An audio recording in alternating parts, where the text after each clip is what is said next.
संदीपजी आंबोली यांच्या घरी नुकतेच नवे हवन पार पडले. नवे हवन पार पडले आणि त्या निमित्त एका भगवंताची चर्चा बैठक सुरू आहे. चर्चा बैठकीमध्ये संस्कृतीचे भगवान बाबा हनुमानजी उपस्थित, बाबाला माझा प्रणाम. तसेच महान त्यागी बाबा धुंदेजी उपस्थित, बाबाला माझा प्रणाम. सगळ्याची लाडकी वाराणसी उपस्थित आहे, आईला माझा प्रणाम. सर्व मन सेवक सेविका बालबाबा सर्वांना माझा नमस्कार. पण ह्या मार्गामध्ये सगळे दुःखीच असतात, दुःखामुळे हा मार्ग स्वीकारला जाते.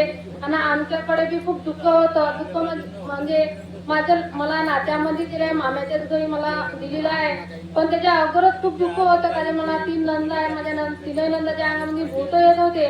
तिकडून हे करून तरी माझ्या 2 नंदेचे लग्न झालं आणि तिसऱ्यांदा मला मागण्यात आलं. कारण ते दुःख होते तरी मला त्या घरी देण्यात आलं. कारण माझे सासरे भाऊचे बोलायला कडक होते, त्रट स्वभावाचे होते. माझी सासू म्हणायची का नाही मागायची, मी आपल्या नंदीची पोरगी नाही मागायची. माझे सासरे म्हणायचे का मी आपल्या बहिणीचीच पोरगी मागायची. माझं करणं तेच माझं खाईन मी बोलून सरायला. पण लहान नणद असताना माझ्या हातात 5 वर्ष ती राहिली, पण 5 वर्ष तिच्या अंगामध्ये भूती यायचं. मी आपल्या माझ्या नंदेकडे गेलो, तिची चुलत नणद गावामध्येच राहते असं आम्हाला चॅपेर बोलून बाबाची तिथं प्रतिमा होती आणि तिनं गाणी लावले होते. म्हणजे मग खूप असं आतुर वाटायचं, खरोखर असं होऊ शकते का. आम्ही गावली आली ना, आम्ही आपल्या सासऱ्याने म्हणलं की मामाजी म्हणलं आपण पहिलं अगरबत्तीचा मार्ग म्हणत होते, अगरबत्तीचा धर्म.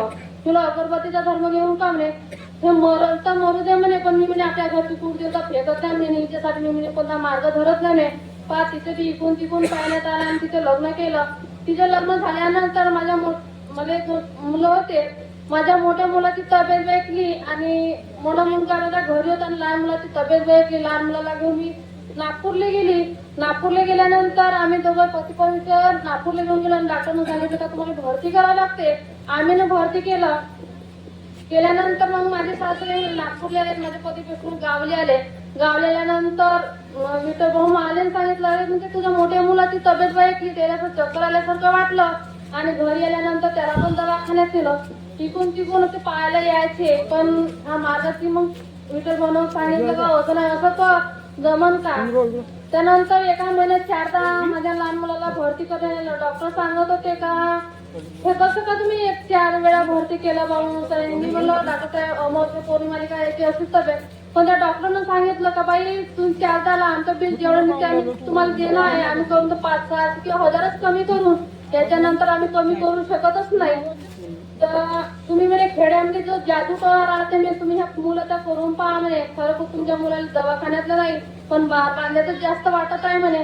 आम्ही त्या डॉक्टरचं ऐकलं नाही, करूनच पाहिलं, करू तेच निघलं.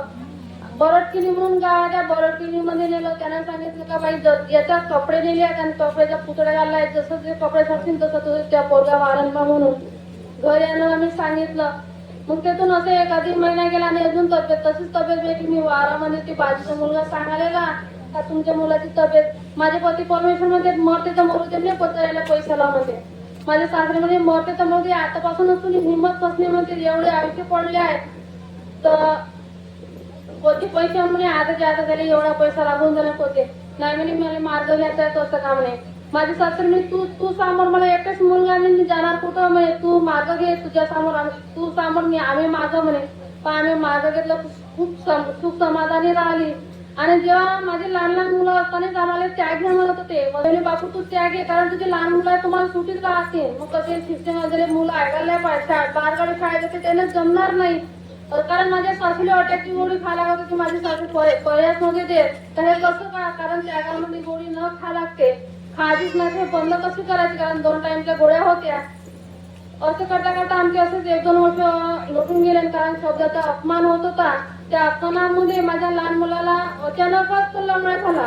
लग्न झाल्यानंतर मी म्हणलं तो मम्मी मला सी लागली मला नेऊन दे. मी म्हणलं तू ये मी तुला बाहेर नेऊन देतो.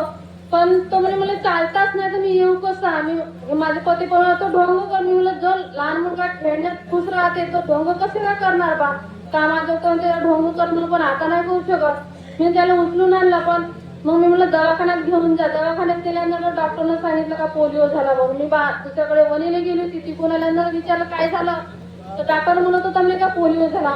मला असं वाटलं का भगवंता मी दुःखासाठी ह्या मार्गामध्ये आली ना, अजून दुःख का मी मला जे काही कार्यकर्ते म्हणले ते मी करायला तयार आहे आता. मी म्हणलं माझे सासू सासरे नाही चान्स देतील पण ते अलग राहतील, आम्ही आपला त्याग अलग करून असंच भगवंत एका म्हणजे शेवकाला शब्द दिले. हे दुसऱ्या दिवशी काकाजीकडे गेले. काकाजीने सांगितलं की असं असं करशील तर होते बा काकाजीले शब्द दिला आणि काकाजीनं शब्द दिल्यानंतर माझा मुलगा चालायला लागला. पण तरी माझे सासरे आम्हाला म्हणजे असं त्यागाबद्दल काही म्हणजे हे पर्यास नव्हते देऊ देत ना. आम्हाला त्याचे शब्द खूप महत्वाचे, कारण आम्ही एकटेच असताना ते कुठे जातील बा. भगवानानं असा चमत्कार दिला का त्यानं माझी सासू गावाला गेली होती, गावाकडून ती गेले आणि ते दुसऱ्या दिवशी आणतो बरं म्हणजे आपण त्याग चालू करून होते. बस त्या गावाला गेल्या आणि माझ्या सासूने आणलं ते येले आणि मग काकाजीकडे गेलो आणि आम्हाला 3 दिवसाची काय दिले साफसफाई झाली आणि म्हणजे आमच्या त्याग खूप सफल झाला. माझी सासूला गोळ्या खा लागत होत्या, त्या गोळ्या बी नाही खा लागल्या त्याला त्यागभर आणि मग हे केला. पण आता ह्या 4 जुलैमध्ये आपल्या बाबाच्या निमित्त त्यागाला होता. माझ्या मुलं म्हणे आई म्हणे आपण 21 दिवसाचाच त्याग करू. बापू मुलं जेव्हा त्याग केला आपण कार्यकर्त्याने शब्दानिमित्त केला, पण ते तुमच्या परीनं सफल केला. जेव्हा लहान होता तुम्हाला सुटीत होते पण तुम्ही आपल्या परीने सुटीत केला. ह्या बाबाच्या आदेशाचा त्याग ह्या काम नाही करून बा प्रयत्न करून सगळं बरोबर मुलं पा आम्ही त्याग चालू केला. सगळं समाधान ते ह्या त्याग बी पहिला बी त्याग खूप समाधान झाला, हा पण त्याग झाला. पण आमच्या पिकामध्ये खूप अशी अडचण आली होती. माझ्या सासऱ्याला पॅराशूट मारलेला होता 3दा मला. तिसऱ्यांदा आम्ही घरी एकटेच असल्यामुळे आम्ही दोघा जणांनाच दवाखान्यामध्ये नेलं. डॉक्टरनं सांगितलं होतं फक्त म्हणजे ह्या 10 दिवसाचा पाहुणा तुमच्या जवळ आहे म्हणे.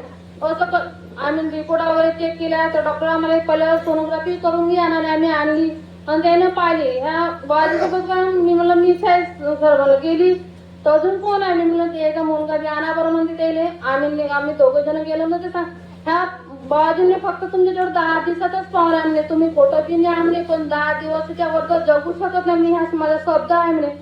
मी म्हणलं सगळं चालते फिरते फक्त तोंडातच पाणी नाही जात ना, जेवण नव्हतं जात.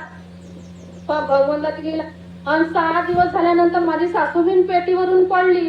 पेटीवरून पडल्यानंतर आम्ही दवाखान्यामध्ये नेलं. इथून दवाखान्यातून आल्यानंतर त्या दिवशी उलट्या काही बंद व्हायच्या. आपल्या पतीपणे म्हणून आपल्या मागं धावण कोण. संध्याकाळची वेळ आपली गाडी आहे पण दुसरं काही नाही साधन. लहान मुलांना मी एकटी बाई का करेल मग तुमच्यासोबत. घरी असा पेशंट दुसरा पेशंट आपल्याजवळ झालेला आहे. तुम्ही मला पुढे दवाखान्यात सरकारमध्ये नेऊन पहा, कारण त्याही पहिले असंच उलट्या होत होत्या तर सरकारी मंदीच बंद झाल्या. त्याने ह्या दुखण्याच्या औषधी येत म्हणून प्रायव्हेट मध्ये दुखण्याले काम करत. हे मी आताच दवाखान्यातून आणून आताच दवाखान्यात का नेत्या. बाजूचा एक ते म्हणजे ते खरं आहे म्हणजे तुमच्या मागं धावून कोण. एकटा माणूस काका करशील म्हणे. दवाखान्यात न पहा. दवाखान्यात नेल्यानंतर ते डॉक्टरनं ECG वगैरे काढायला लावली. अटॅक सांगितलं, कारण 20 वर्षाच्या नंतर त्याला पण अटॅक केला. 3 अटॅक मधून त्या वाचल्या न पहा. मग मारले हो कार्यक्रमाला गेले ते म्हणत ते का असे म्हणतात म्हणे का छोकलं का एका घरी 2 दुखा आले पण का मला तुमच्या हाताने कोणती गलती वगैरे. मी म्हणलं गलती आमच्या हाताने भगवंतानं लक्षात येऊ द्या पण भगवंताला योगला भगवंता मला तुमचं सण तुम्ही नाही ना आमचं सण तर आम्हाला वापस करा. गलती होत मुलं पण झाली असून त्याच्या हाताने गलती मी माफी मागते. मला भगवंतानं ऐकलं ना 4थ्या दिवशी दोघाला पण एका दिवशी त्याने मरण दिलं. माझे सासू सासरे दोघे एका दिवशीच मरण दिलं. पण शेवकानं पण मला खूप साथ दिली, कारण 6 दिवस माझे पती पवित्र ते आपल्या आईला घेऊन मेडिकलला राहिले आणि माझ्या सासऱ्याला घेऊन मी गावलेले. कारण हमेशा माझी सासू म्हणायची का तू ना आपली भाषी मागत माझी भाषी नाही मागत. तुझी भाषी माझं करण नाही, तुझी भाषी तुझंच करण. पण पा तिचे शब्द खरं उतरले. माझ्या सासूचं मला काहीच करावं नाही लागलं आणि माझ्या सासऱ्याचं मलाच माझ्या माम्याचं मलाच करावं लागलं. आपल्या आईला घेऊन 6 दिवस राहिले. केव्हा मेले ते का आम्हाला बी नाही मालूम. एकच पोरगा आहे. भगवंताने सांगितलं का भगवंता तुमचं सण तुम्ही नाही करा. आम्ही एकच घरी करणारा एकच माणूस आहे ना. आम्ही का करून लहान मुलं माझ्या सोबतीला आहे. कारण मला घराच्या बाजूला खूप साथ दिला आणि शेवकाने पण खूप साथ दिला. 12 दिवस राहिले. कारण डॉक्टरच्या निमित्तानं 10 दिवस सांगितले होते पण त्याला आपली वस्तू आपल्या संघ न्यायची होती का म्हणून भगवंताला योग लावले असतील त्यानं. पण आपली पत्नी बी त्यानं आपल्या सोबतच नाही. माझ्या सासऱ्यानं दोघं बी एका दिवशीच मरण पावले. ह्या मार्गामध्ये ते तर जुने विचार बंद करा म्हणते. दुःख असते तर आपल्याला हासा खूप वाटते.